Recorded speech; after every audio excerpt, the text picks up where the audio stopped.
Hello, welcome back to my garden.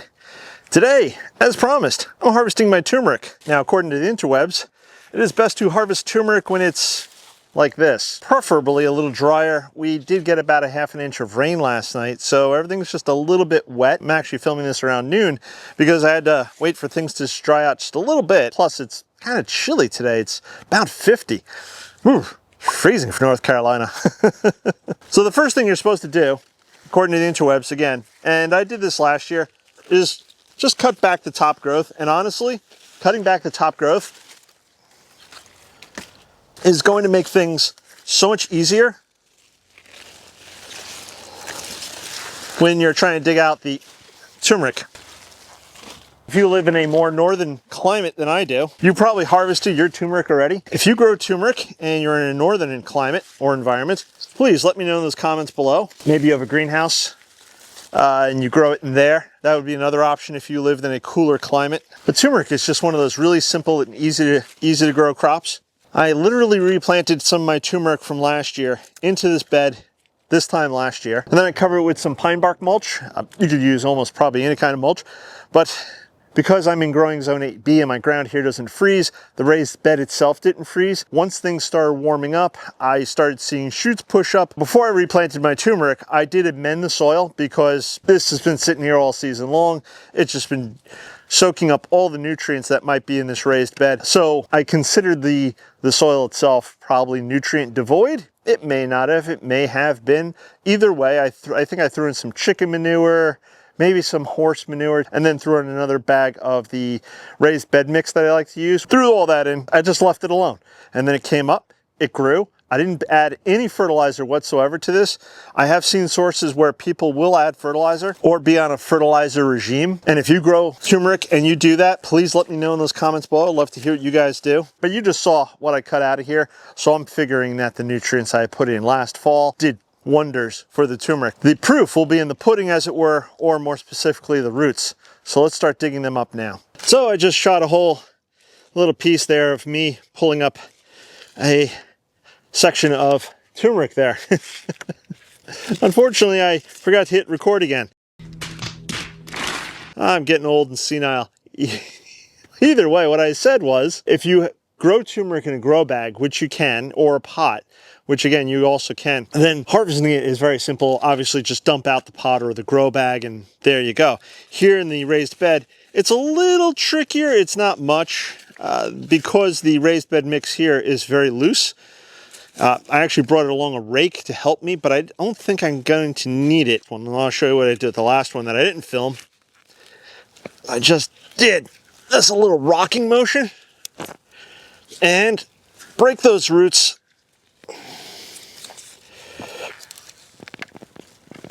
There we go.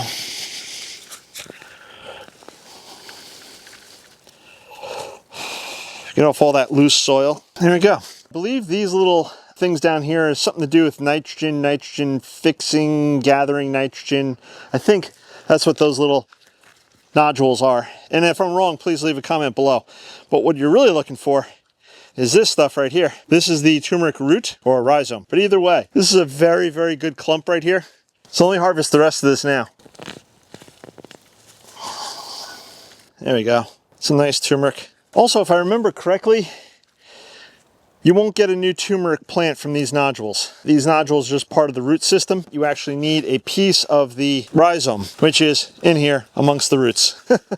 And last but not least,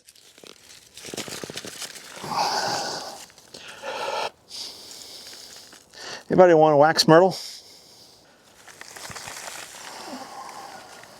Hopefully you guys can see this, but this dark spot right here, I'm guessing, or I'm assuming, or I'm thinking, is the original rhizome that I planted last year. And then all this bright yellow or whitish is all the new growth. Now what I'll do with this bed right here is probably another week or two before I replant my turmeric for next year. I will probably add some composted horse manure that I have, maybe some chicken manure if I have that. I think I have some of that. I'll mix it in. I'll put in a whole nother bag or two of the Daddy Pete's raised bed mix. So it's all good stuff to add a whole lot of nutrition to this bed, and this way I don't have to fertilize throughout the course of the year. If I was growing this in a smaller container, like a grow bag or a pot, then I probably would fertilize over the course of the year, maybe once, twice, 3 times. I'd have to experiment to see. If you grow turmeric in a grow bag or a pot or something like that, leave those comments below. Let me know what you do. Let me know let everyone else know what you do. All right, so now that I've pulled up all the turmeric, what to do next? This is a good question. Let me show you.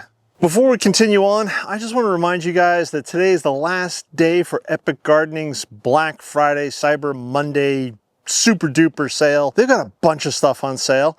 And if you use my link below here, then you could save yourself an additional 5% off on top of whatever it is they're offering. So whether you're looking for a gift for yourself or somebody you love, then head over to Epic Gardening, grab yourself a raised birdie's bed, a grow tower, maybe some seed trays, either for yourself and or for a loved one there for the holidays. All right, enough of the sales pitch. So the next thing you do with your turmeric, and I've read different opinions on this, so if you do something differently, please let me know in those comments below.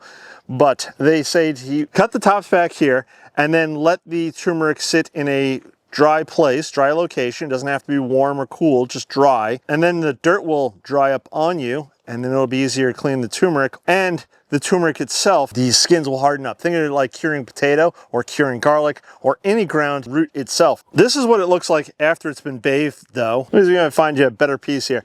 This is a little better. So this piece here, hopefully you guys can see, we've got the turmeric right there on the bottom. That's what you're looking to harvest. We've got all these little nodules and roots. And they say to let this dry out for anywhere from a few days to up to 10 days to 2 weeks. I've read different opinions on that, so go do your own internet research, see what they say. But what you're gonna do with the turmeric, once it's dried out, and I'm gonna use this piece here as an example, is you're gonna cut off all these roots here. All the roots. You don't need them. You're not going to eat them. I've read in some places where you do this before you let the turmeric cure. I don't think it hurts to leave them on as the turmeric itself cures. Hopefully you guys can see this. This is then what you're basically going to be left with. Yes, there's still some roots on there, but you're going to let this then cure for a few days. It's basically going to allow the outer layer of skin to harden up, dry up, thicken up, and eventually what you're going to do is break it all off this main stem. So here's a piece of turmeric, and there you go. Now I could replant this. Let me show you close up. There we go. Hopefully the camera's focusing. Now, this is what you're looking for. This is the turmeric. Remember, we were just attached to the stem here. I just broke it off. I could replant this one little piece, and it'll be a whole new plant next year. Much like any plant that you put into the ground, you're going to want to let this part heal, right? So it'll scab over. But then you've got these, I want to say they're like root nodules down here. And you've got a growth point. You know it's the growth point because it's pointy. I think there's also one right here. Hopefully you guys can see that there. And each of those growth points, of course, are going to form into new stems, new leaves. That'll obviously do the whole plant thing, photosynthesis, drawing energy in, growing brand new rhizomes, growing brand new turmeric here, pushing itself out. And if I left this in the ground, which growing zone 8B I could, then it would just grow and get bigger and bigger clumps and clusters. It'd be a little hard to harvest afterwards, but you could still do it. I've watched all of my harvest. You don't necessarily have to. You could probably let it sit for a few days, let all that soil dry out if it wasn't already dried, and then that may make it a little easier to clean. And then you cut off again all the roots and all that good stuff. Here's probably the old piece. Again, this should be easier to see here because it's darker. And then we've got all the new growth all around it. That's all new turmeric, which is very, very exciting. Now, once you harvested all your turmeric, what do you do with it? Well, you could chop it up, you could put it into food, you can dry it into a powder. That's something I'm actually going to try this year. I've never done that before, and I know there's another channel that I watch, and they actually think they just did a video recently.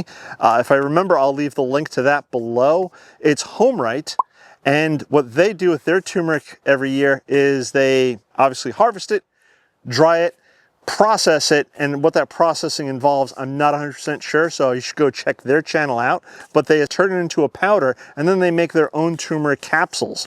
And turmeric is supposed to have a bunch of good health benefits for you. Do your own research on that. But they make it into their own turmeric capsules, which is really neat. And if you can do that, you can probably save yourself a bunch of money instead of going to the nutrition store or Amazon or your local drugstore and buying turmeric capsules, you can make your own capsules. And they show you how to do that, or again, over on HomeRite. So again, I'll leave that link below. You should go check out their channel. I think that about covers it. If you guys haven't subscribed, please subscribe, click that bell icon to be notified when I do post a new video. This way you can follow along with whatever antics I have going on here in the garden. I've been doing cleanup over the weekend out in the main garden. There might be another cleanup video or two coming soon, or we'll just talk about the cleanup I did at some point. Either way, if you haven't checked out my community page, or the posts page they call it now, over on the YouTube home channel, go check that out. I try to post up some behind the scenes stuff going on, especially with the potting shed. There is progress being made on that. I will probably be doing the big order for the structure, or the material for the structure, so I can build that very soon. There's always something going on here and around the garden. So all that being said, I'm going to catch you on the next one. Bye-bye.